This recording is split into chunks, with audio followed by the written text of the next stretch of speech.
Good afternoon, everybody. Welcome to LinkedIn Tuesdays. Very glad you're with us today. It is January 18th, 2022. If you have any questions throughout the presentation, please just open up the chat box and put your questions into the chat window. For those watching on Facebook, you can enter any questions you have into the comment field. We are monitoring that feed. Also, if you'd like to network with each other, feel free to put your contact information in the chat window so that you can download it and contact other people who are on the call with us today. Please note this event is being recorded and is currently live on Facebook. The recording will be on the Career DFW Facebook page and the Career USA YouTube channel for others to view in the future. By participating in this event, you give consent for your name and picture to appear. Please note that any comments you put in the Zoom chat window will not appear in the recording. Well, good afternoon, everybody. My name is Jeff Morris. Back in 2008, I started a website called careerdfw.org to help those who are unemployed in the Dallas-Fort Worth area. In 2012, I started a second website, careerusa.org, to help those around the United States. I have written a book called What I've Learned About Your Job Search that you may not know. It is available on Amazon. Since 2007, I've been facilitating and leading the North Dallas Plano Career Focus Group. The group's been around since the late 1990s. I took it over in 2007, and I will be glad to, at the end of this presentation, I'll tell you about our upcoming program that we have coming up this Friday. And since 2017, I've been a member of the practice interview team. If you're not practicing your interviewing skills, that is really, really important. People spend a lot of time on LinkedIn, a lot of time on their resume. How much time do you practice on your interviewing skills? LinkedIn and your resume doesn't get you a job. It only gets you a phone call. What do you do when you get the phone call is your interviewing skills. So if you'd like to have more information on the PIT crew, please reach out to me and let me know.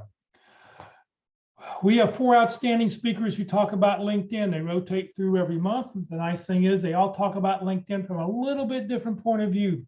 They emphasize a little bit different kinds of things that you should be doing on your LinkedIn profile. I know many times the different presenters will go and update what they do from what they talked about a month ago. So we're glad you're with us. Come back and join us every week because you will learn something new every week. So today our speaker is Ruth Lipsky. She's going to talk about LinkedIn search engine optimization. Ruth's a career coach specializing in talent development and career transition. So Ruth, thank you very much for being with us, and take it away. Oh, you're muted. almost had 100% there. Nope, still muted.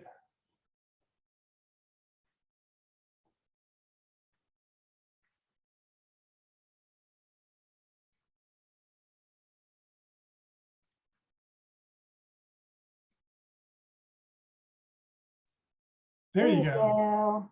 Okay. Man, you were right there. You had your slide deck ready to go right away. Just didn't unmute your mic. Timing is everything. I thought I had everything all set up and ready to go. Well, here we are now. So thank you so much for joining us. We're going to be talking about LinkedIn and how you're going to be able to allow recruiters and hiring managers to find you. And LinkedIn is not just your online resume anymore. It's a site where people go in order to find people who are looking for a job and have the talents and skills that they're looking for.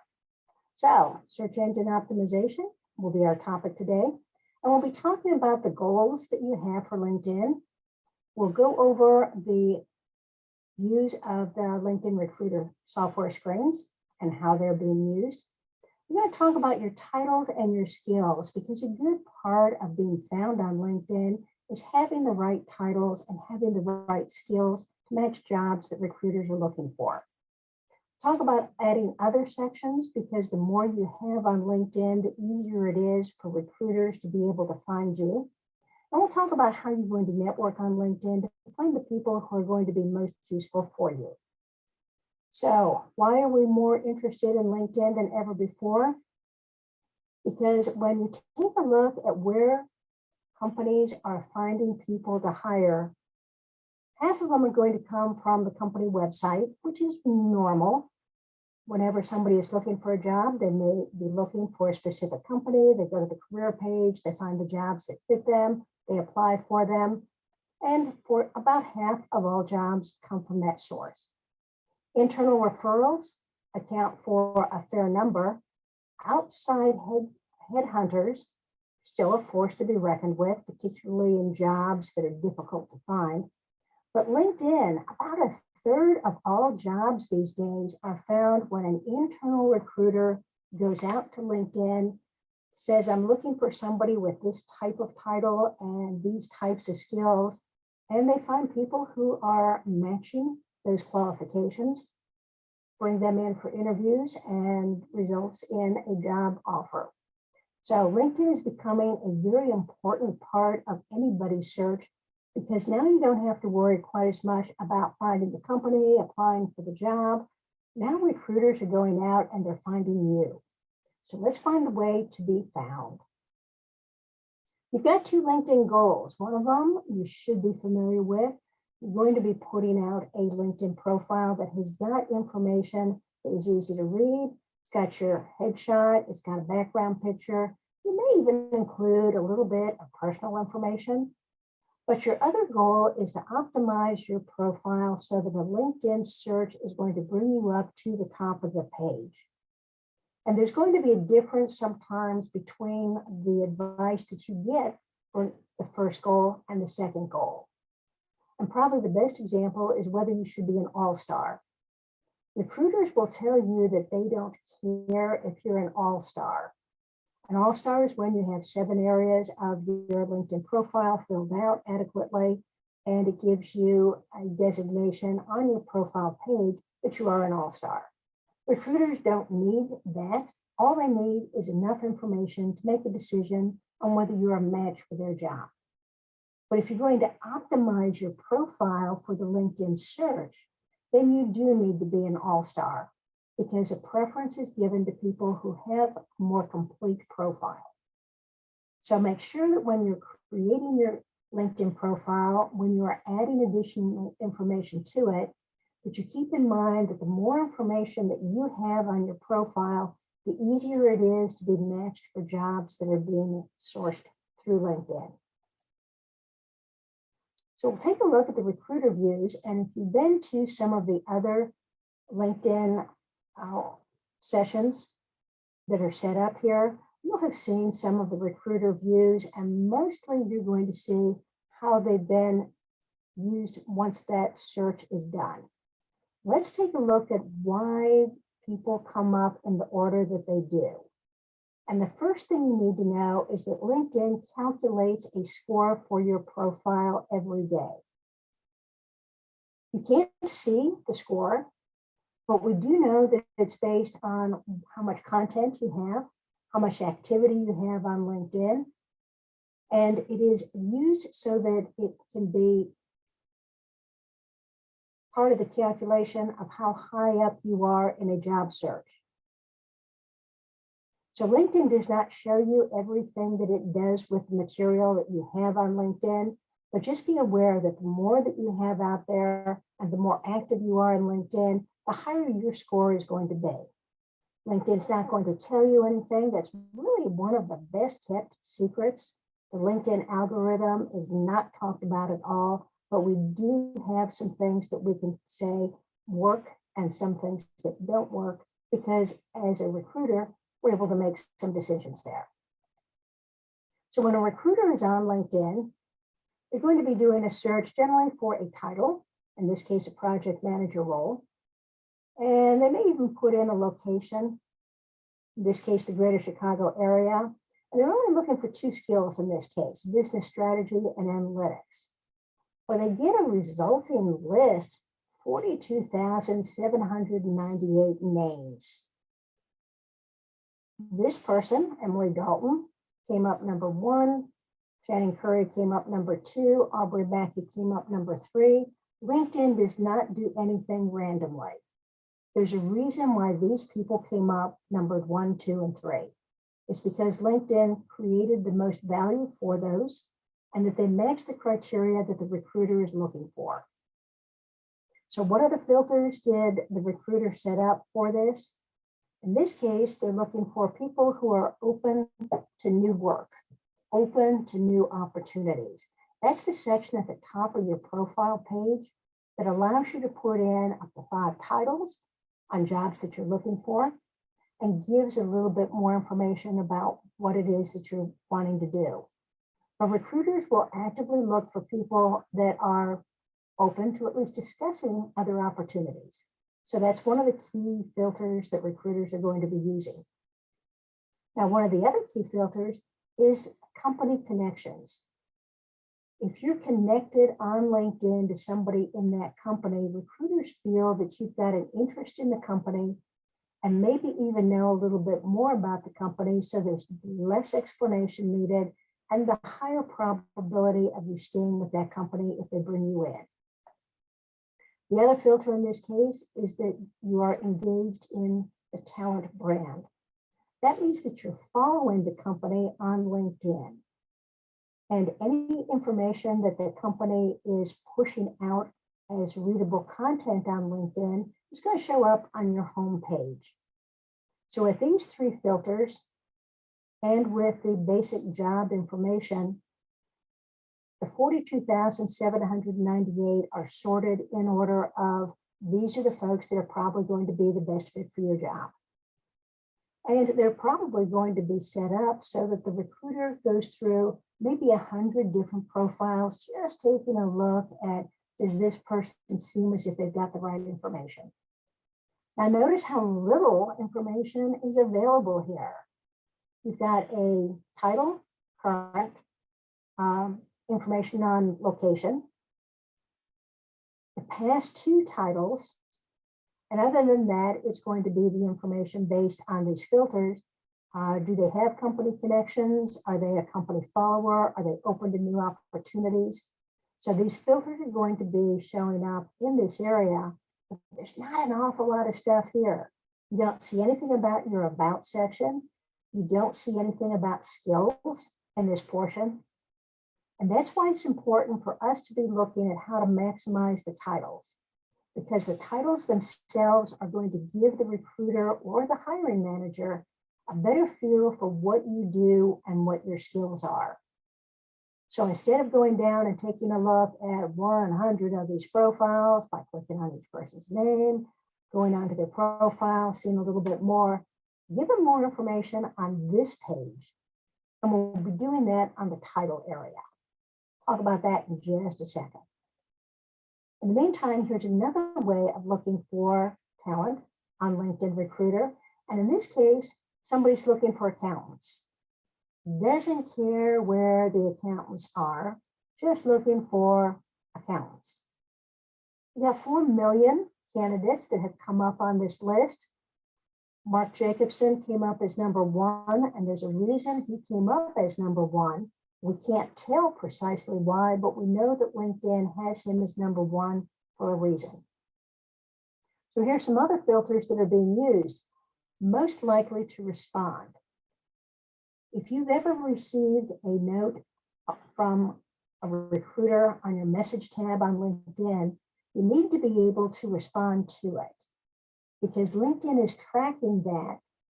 And each time you reply, even if it's to say, no, I'm not interested in that, but keep me in mind if you have something in this field or at this level or with these skills, LinkedIn is going to keep track of the percentage of replies that you have to recruiters. Now you're going to get some messages from people who are trying to sell you things or trying to improve your LinkedIn profile. There are plenty of folks out there who are using LinkedIn as a way to market their company.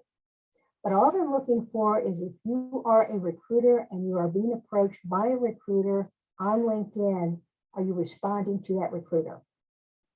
And if so, you're going to have a high likely to respond. If not, you're going to get passed over.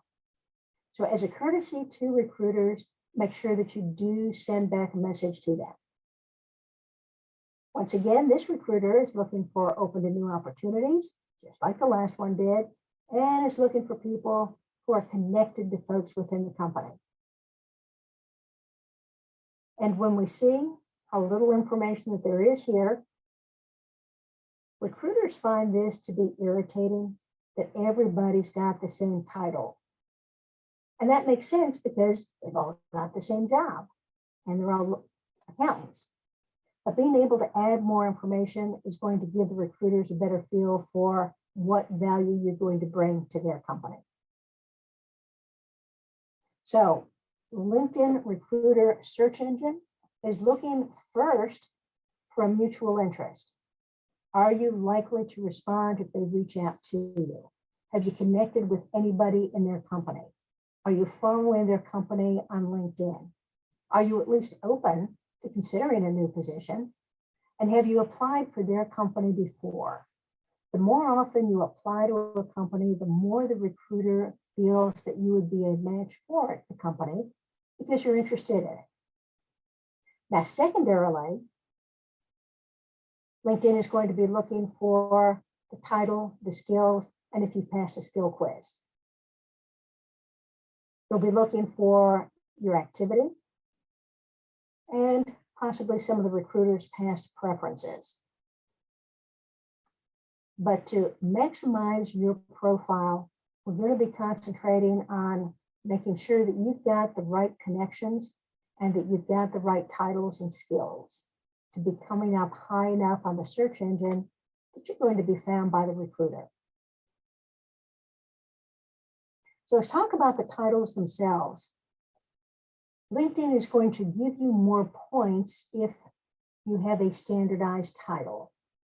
LinkedIn has standardized thousands of titles, and if you go into that open to work area, you would be able to see what types of job titles they have.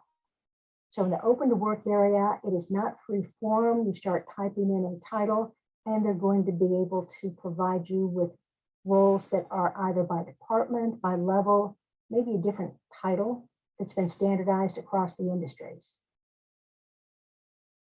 And you're going to want to put multiple titles out there, both in your headline area and do all of the open to work. They've got 5 available in that open to work. Put all 5 out there.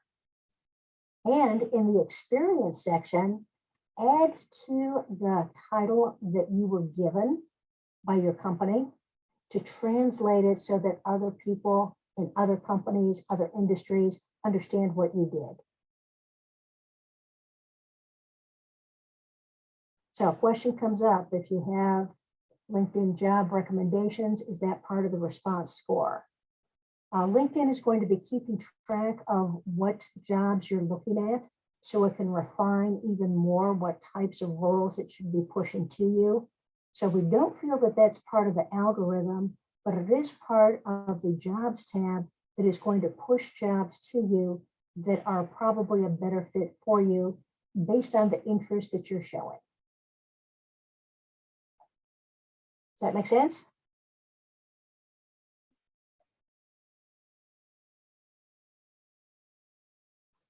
Okay.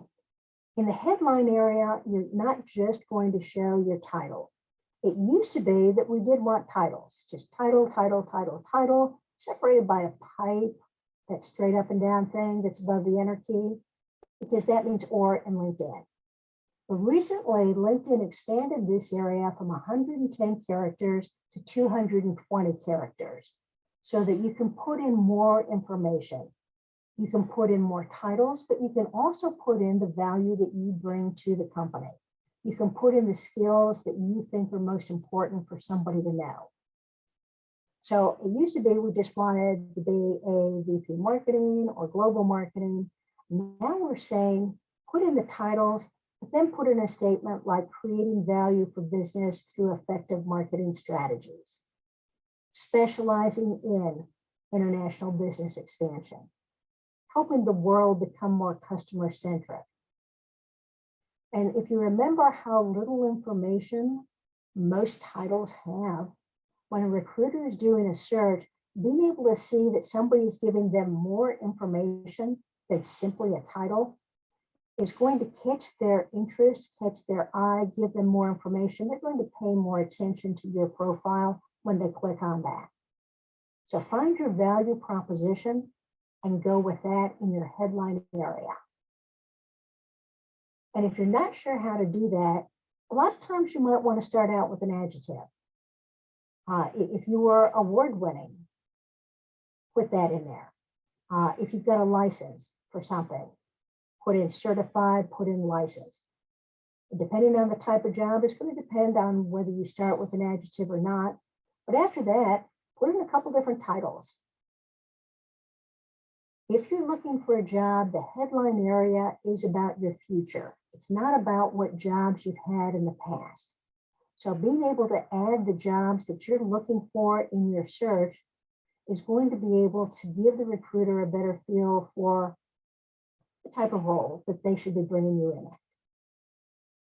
But then adding in some value, specializing in, able to, experienced in, being able to put in some small statement that differentiates you from other people.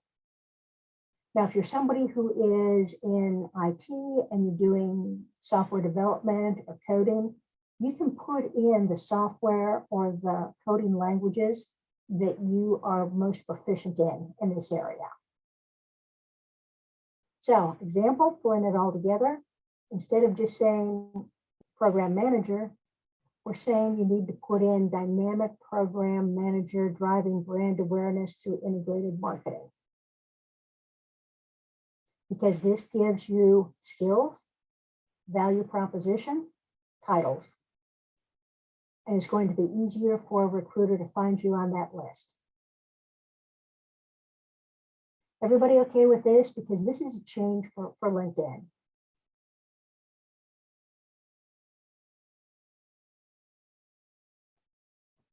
So why does LinkedIn separate open to work from other profiles?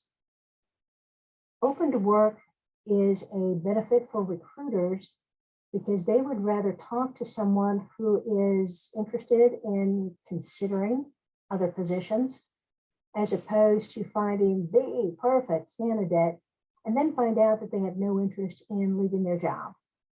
And in spite of the recruiter trying to talk them out of that company and into the recruiter's company, it's not going to work. Recruiters don't want that problem. They want to only talk to the people who they feel are going to reciprocate their interest. So it does not downsize the career options. It really expands it out because as recruiters are taking a look, they're really interested in people who are at least 70% qualified for their jobs. And they're looking for people who are going to fit into the culture of the company. So given that expanded interest by recruiters, so it's generally not just one or two skills, there's a broader set of information. And if they feel that you've got the right personality, the right set of overall personal skills, then they're probably going to be more interested in you for whatever titles that are that you're interested in.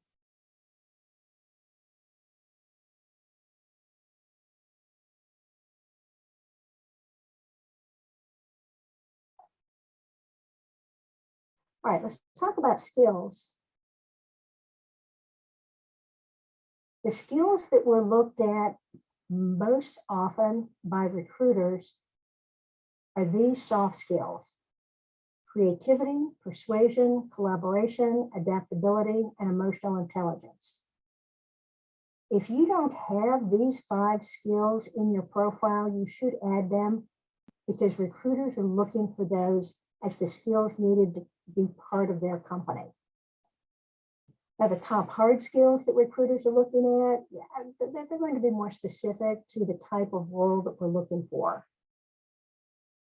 But make sure that your soft skills are going to be there too, because recruiters are looking for that balance of you've got the skills to be able to do the job, but you're also able to do it in a polite manner, in a diplomatic manner, in a way that's going to embrace the culture that we're hoping for. Now, the words that we've got through here are going to be your key words, and you can add them in the About section. You can add them in your Experience section. You can add them in your Skills and Endorsement area. If you're looking for a remote job, then recruiters are generally looking for the self-management skills. You may want to add active learning, resilience, stress tolerance, and self-motivation. Those are generally considered to be the key skills to be successful in a remote position.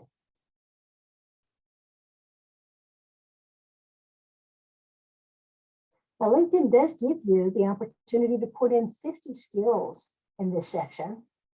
Generally, we recommend somewhere between 45 and 50. You may as well put in all your skills.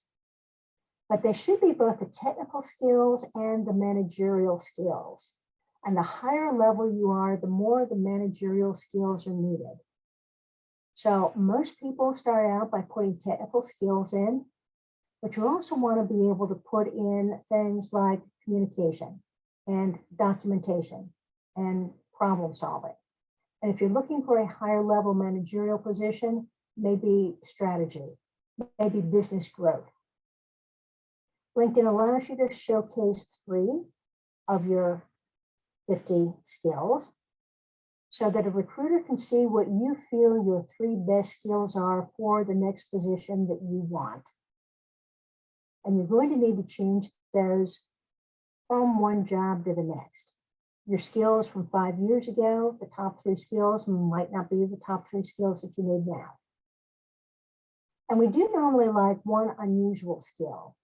Put in a hobby, put in something that indicates that you're a little bit different from other people. And now you're no longer just the program manager that they have looked at 50 times already. You're the program manager that likes international travel, that likes mountain climbing, that likes quilting or scrapbooking.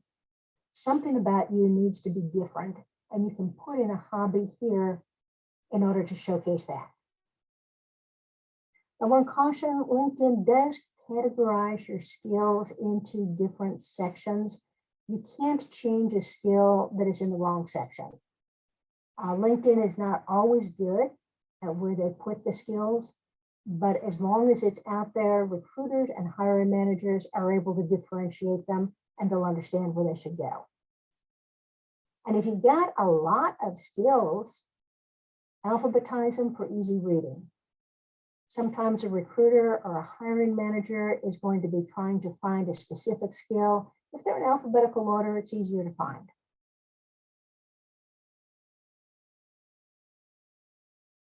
And LinkedIn has created tests now. It used to be that LinkedIn relied on the endorsements of other people in order to determine how strong you were in a skill. They found out that was not particularly accurate. So they created skills in some of the technical, the business, and the design areas. So if you have a skill that is, say, you use a lot of Microsoft Excel, take the skill test. If under the skills area, it says it does not say take skill quiz, that means that none of your skills have a test associated with them. Now, LinkedIn is telling us that if you've passed a skill test, then you are 30% more likely to get hired for a job that requires that as a skill. The test itself, 15 to 20 multiple choice questions. It is a time test and it has to be completed in one session. You need a 70% or better in order to pass. And once you pass, you put a badge next to that skill. Looks like a clipboard with a check mark on it. That is good for 1 year from the time it's awarded to you. The assumption on LinkedIn is that there is going to be a series of changes based on that type of skill. And you need to retake the test every year in order to show that you are up to speed on the new features. If you do not pass the test, nobody sees that. You can retake the test, but you have to wait 3 months. If you fail it a second time, then it's no longer available to you. Okay, on the test, because that's really something that's fairly new with LinkedIn.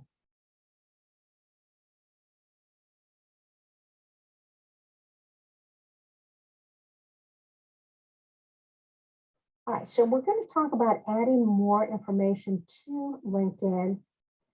And LinkedIn wants to have this information on your profile in order to be an all-star. This is considered to be the base amount of information that you should have. And most of this you're going to get right off of your resume. You're not going to get your headshot there, but you certainly have a position, a geographic location, what industry you're in, the summary, which is now called the About section. You need at least 5 skills and you need some education there. But let's take a look and see what it is going to be looking like when we go to the LinkedIn profile. Information that you've got on your LinkedIn profile needs to be geared toward your next job. So in my case, I do say that I've got 2 different titles that I'm looking for, and I talk about the specialization and the other information that I have that I think is important for people to know. 220 characters is about 4 lines deep. You may not need all 220 characters because that's a lot of information. Information that you've got on LinkedIn, it does give you some analytics, and this is as close as you're going to get to seeing what your score is on LinkedIn. Take a look what it is right now. How many profile views do you have? How many times did you come up in a search appearance? As you add more information to your LinkedIn profile, as you become more active on LinkedIn, these numbers should be going up. And as they go up, it is because LinkedIn is adding a higher value to your profile and is bringing your profile to the attention of recruiters or people who are looking for folks that need your talents. So watch the analytics because that's probably the only thing that's going to tell you how successful you are. One of the questions that comes up is, should you have the hashtag open to work here? You're going to hear a lot of information about that. And here in the job titles, use all 5 of them, indicate what kind of workplace you're looking for. The job location, if you are on site, always have a metropolitan area because metropolitan areas come up higher in a search than a single city will. So even if you only want to work in 1 or 2 cities, put in a metroplex along with that. In the recruiter information, you've got 2 choices. You can say to all LinkedIn members that you're looking for a job, or you want to show it only to the recruiters who are using the LinkedIn recruiter software. If we change this,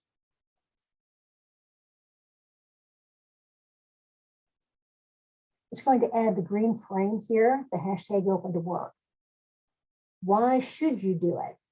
Because if you don't have it there, then recruiters who are not using the LinkedIn recruiter software are not going to be able to tell that you're open to work. Only about half of the recruiters using LinkedIn are paying for the use of the software.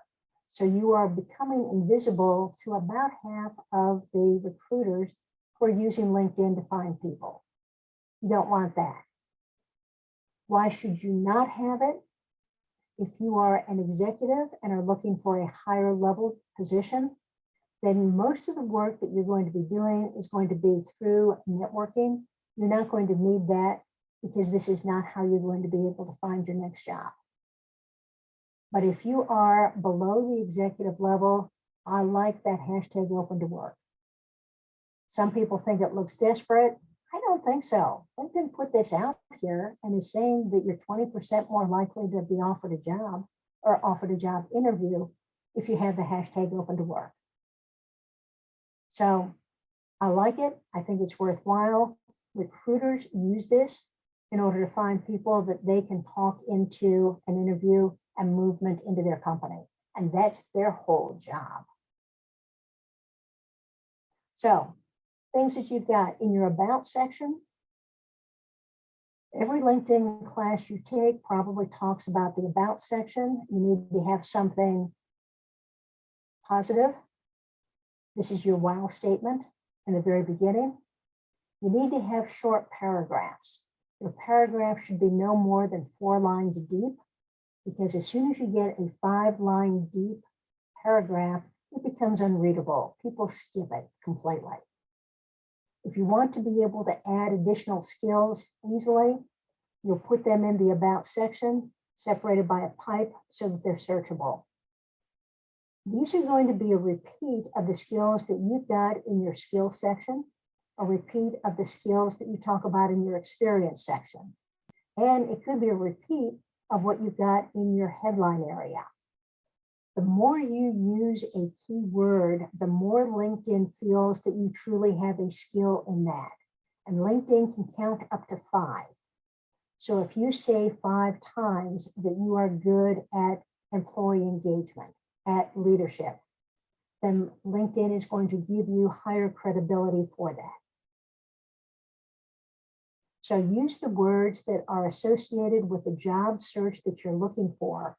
And if need be, go out and take a look at the jobs that are most appealing to you, find out what keywords they're using, and add those in. Last paragraph, how to contact you when you're not on, as opposed to going through LinkedIn. But the other job title, the other profile sections that you should be looking at can be found through here. LinkedIn has got these listed now as core, as recommended, and as additional. For the recommended section, if you are licensed, if you have certifications, you're probably going to put that at the end of your title area, your headline area, or you're going to put it in the About section, or you're going to be able to put it in your experience section, but you also need to add it in this specific section because some of the searches only search in that section. If there are courses that you took during your time with the company, you need to put those in here too, because those indicate that you took time out of your schedule, that you learned something new and different and it wasn't necessarily required. Being able to say that I can learn things quickly, I can learn things for anything new, maybe a job shift, is going to be important to prove that you're able to do that.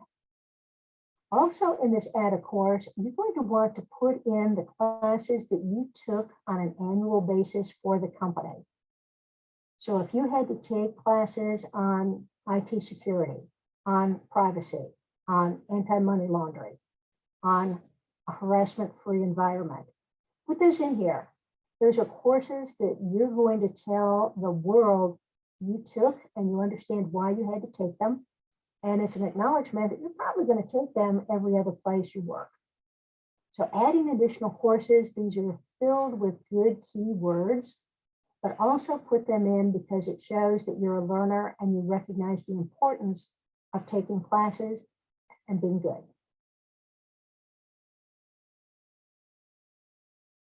Other things that are in this add profile section.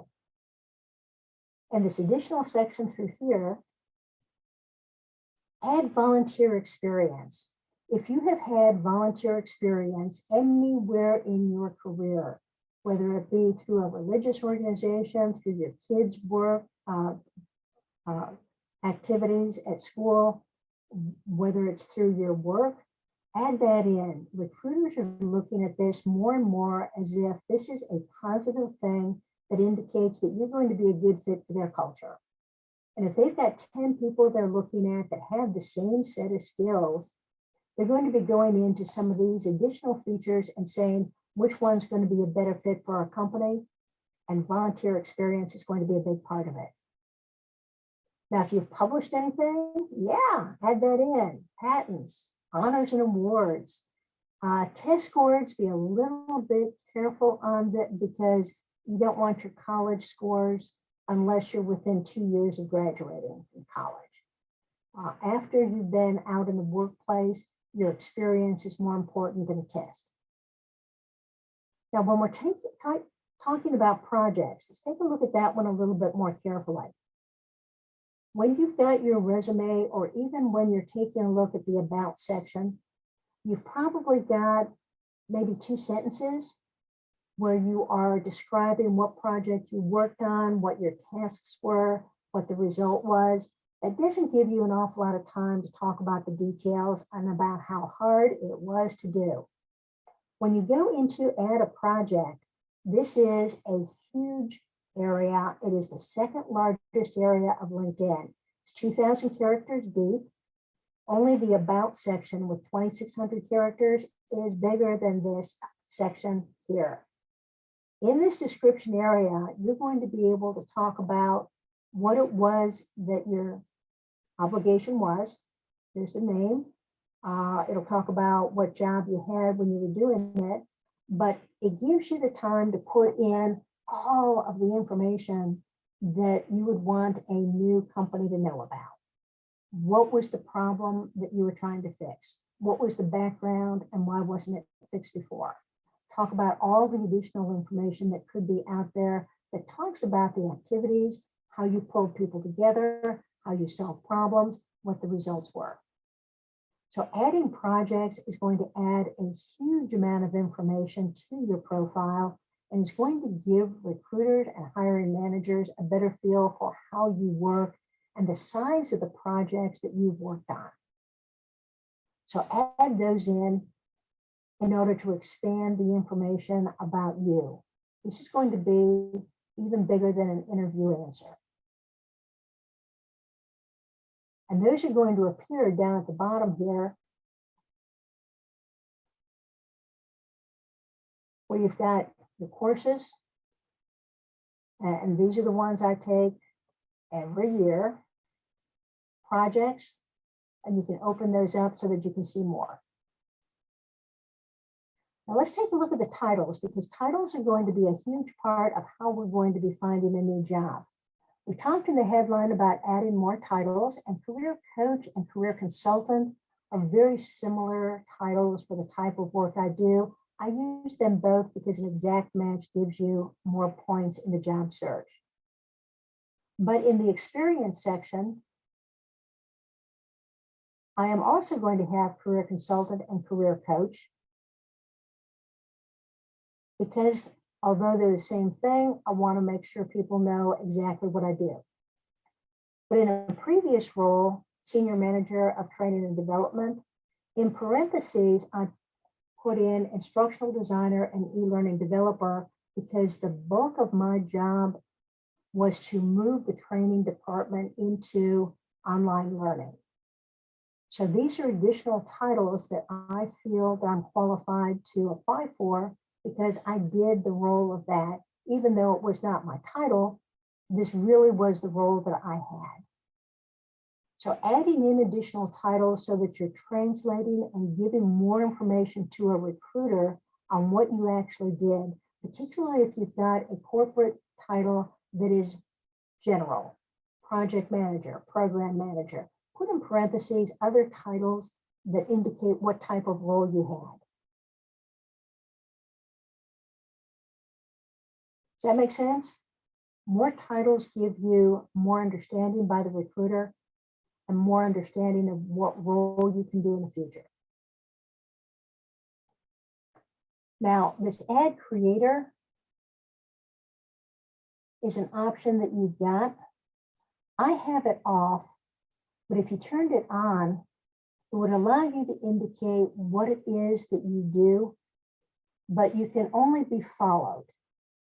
And I don't like the idea of people following me. I want them to connect to me. When people connect to me, I can see what their posts are, and they can see what I'm posting. If they're following me, then I can't see anything, any activity that they're doing. They can see mine, but I can't see theirs. And the whole idea of me connecting with other people and me being on LinkedIn is I want to see what other people are doing. So I would strongly suggest that you connect and leave it as a connection, as opposed to following, where you're not allowing other people to interact with you. Now, one of the things that was coming up quite a bit on those LinkedIn searches was, are you following a company? Are you engaged in a talent brand? So if you could somebody put in or just shout out a company that they're interested in?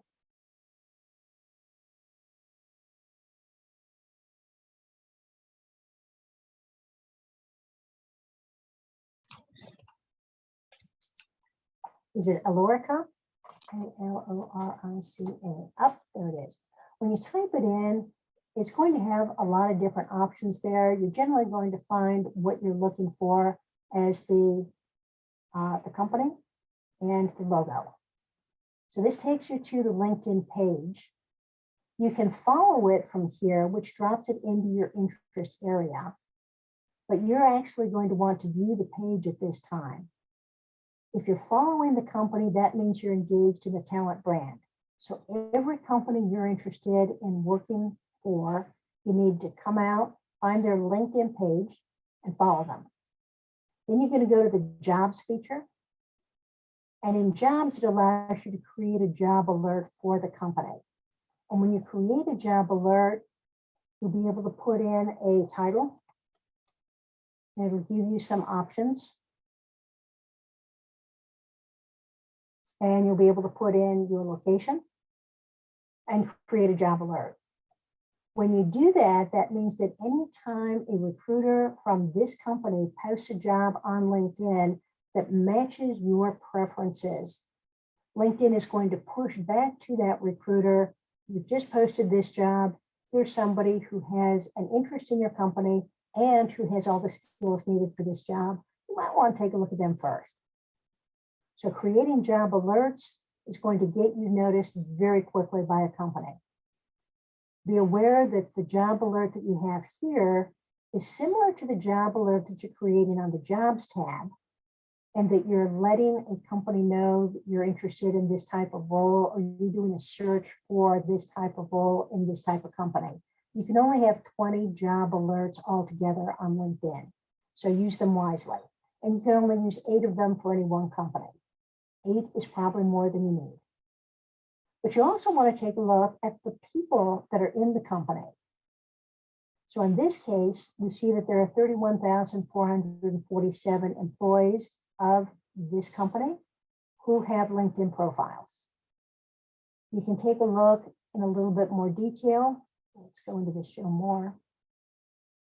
And it'll give you either countries or it'll give you cities. If we're taking a look for anybody in Dallas. Okay, we'll take a look. Oh, Sherman Denison, 206 people. If you click on that, get rid of the Dallas.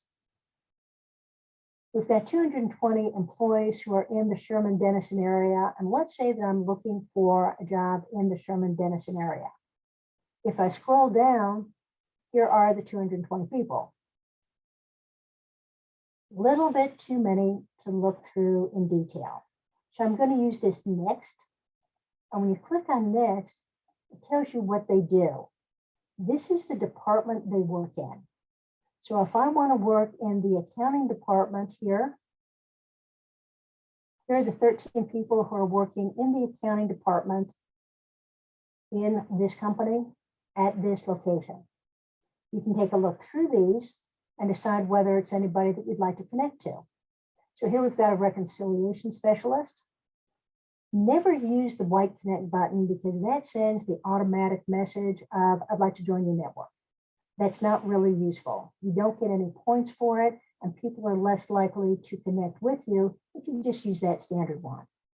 Instead, click on their name or their profile picture and use the blue connect button, because a blue connect button will always allow you to personalize a message. I see you work at Alorica. I am also in accounting. How do you like working there? Let's connect. Give a reason why they should connect to you. And it can be the department, it can be the location, whatever you feel you've got in common with them, check that out. So taking a look at what department they're in, but you also have the next button again. It gives you the skills that they have listed on the skills section of LinkedIn. And if you're connected as a first or a second or a third degree connection, it would show up here. If you're first degree connection, wonderful. You can talk to them immediately. I'm applying for jobs in this company. Do you know who the hiring manager is? If you're a second degree connection with somebody, then you can connect with them by saying, I see we have people in common in our LinkedIn networks. I'm interested in Lorca as a possible career choice. How do you like it there? Let's connect.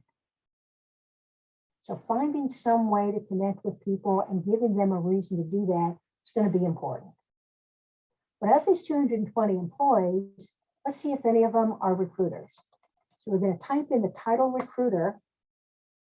And we've got 5 employees who either currently are recruiters or who have the title of recruiter someplace in the past on their profile. And here we go. Always connect with at least one recruiter in every company. It's generally better to connect to 2.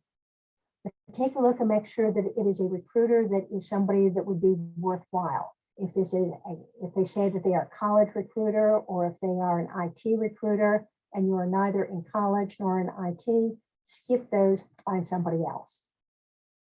But go ahead and don't use the white connect button, but go into their profile, send a note. I'm looking for career opportunities at this company. I have skills in blank, blank, blank. Would love to talk. Let's connect. You've only got 300 characters, so you're not going to put in a really long story, but it's going to be a good one that's going to get them interested. And recruiters are your best bet to connect with, because their job is connecting with people, finding the right people, finding the right talent.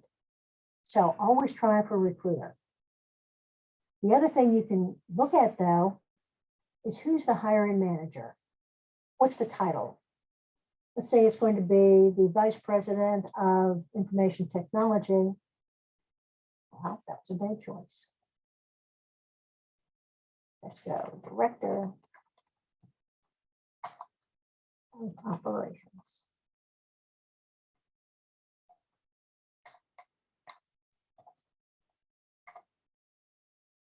Okay, we've got a Director of Operations. This would be a person that you would want to connect with and say, I have applied for this job, be specific. I have skills and experience, talk about that. Let's connect, let's talk. So connecting with people who you think are going to be the hiring managers is going to be a plus for you. Okay on those?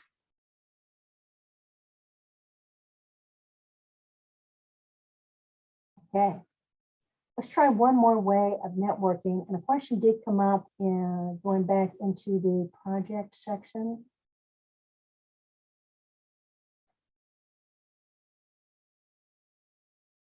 When I was talking about you're a creator and others that created this project. In this case, the creator is, do you want to share that other people were involved in this? So if you had a team of 3 people who were very close to this project and were an important part of it, and they are willing to have their names associated with it, then you can add more people. But don't do it unless you've checked with them to see if they want to be part of it, because they may not want to have their name associated with it for any number of reasons. Sorry, I didn't make that one clear.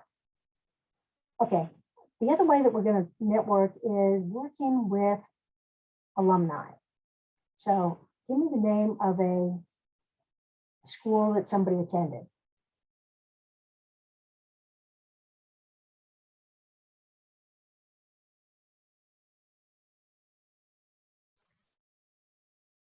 University of Iowa. Okay.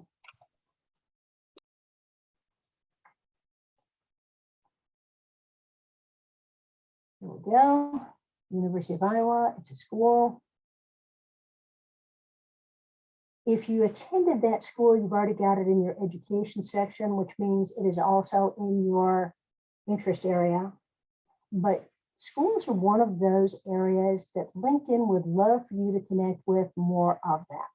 It certainly has the school that you attended, but if you have a parent that attended a college, if you have kids that you're paying tuition for, if you have cousins that attended a school, if you just like the Big Ten and you want to connect with all of those schools because you like the football program, do it. The more you connect, the better off you are, and schools are a wonderful way to do it. And here's why. You don't care about jobs, you do care about alumni. And when it talks about alumni, there are 165,596 people who attended this school in the last 122 years who have LinkedIn profiles. In the columns here, it talks about where they live, but look at this, it talks about where they work also. So if you wanted to if you're interested in Microsoft as a possible career, you can come here and see that there are 183 people who attended the same school you did who are currently working at Microsoft. Here they are, too many of them to really mess with quite yet. But as you go through, next, here's what department they work in. Let's say you're only interested in research at this time. Now you've narrowed it down to 8 people. Being able to connect with them, you'll be able to send their connection request by saying, I see you also attended the University of Iowa. I enjoyed my time there. I'm interested in Microsoft as a possible career switch. How do you like it there? So being able to utilize the alumni as a way of connecting to someone is one of the most effective ways of connecting with people and getting them to accept you. And then after you've gotten them as a connection, you can always send your next note of, hey, got an interview scheduled next Tuesday. Any suggestions on interview tips or techniques? And get a dialogue going on those. So being able to continue a little bit more into take advantage of the people who went to school with you or who are going to school with your kids or who went to school with your wife. Any of those are perfectly good reasons to say, I have a connection to this university. Hope you enjoyed your time there too. Okay, but we're out of time now, so back to you, Jeff.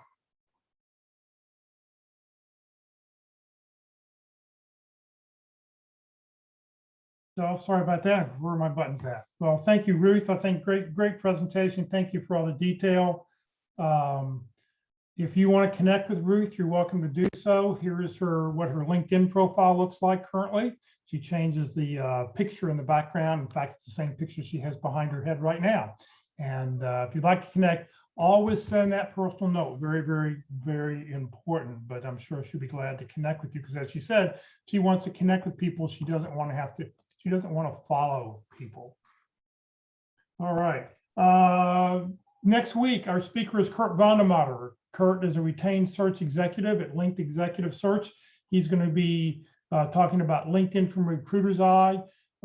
Kurt spends $10,000 a year for his license to access all the data in LinkedIn, and he will show us what that looks like from the back end. So some of the things that Ruth talked about today, he'll be pointing out from his presentation next Tuesday.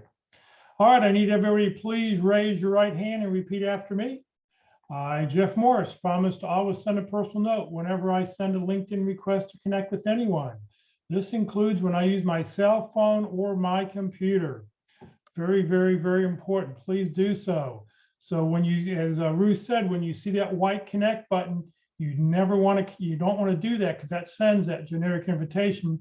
Look for the blue connect button because the blue connect button will allow you to always send a note. And even when you're on your cell phone, you can send a note. Just look for more, the little hamburger symbol, and open up more options for you to send that personal note.